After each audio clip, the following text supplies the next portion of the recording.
पंतप्रधान मोदी जो निर्णय घेतील त्याला आमचा पूर्ण पाठिंबा असेल। पहलगाम दहशतवादी हल्ल्यावरून शरद पवारांनी ही प्रतिक्रिया दिलेली आहे।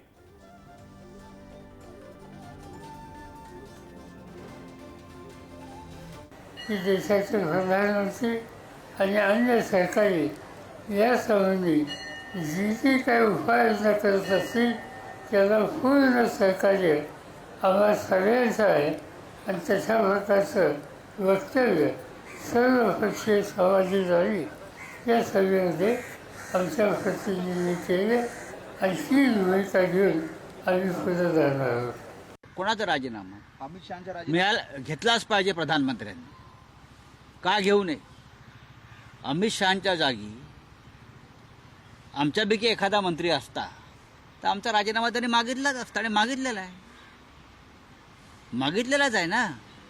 विरोधी पक्षाचं काम आहे, सरकार जेव्हा चुकेल, सरकारचा मंत्री चुकीचं काम करेल तेव्हा त्याच्यावरती बोट दाखवणं। अतिरेकी तिथं आले, गोळीबार केला आणि निघून गेले, प्रत्युत्तर देखील तिथं आपल्याला देता आलं नाही। म्हणजे 300 किलोमीटर अतिरेकी काश्मीरला सरहद्द ओलांडून पहलगामपर्यंत पोहोचले, ही एक फार चिंतेची आणि गंभीर बाब आहे।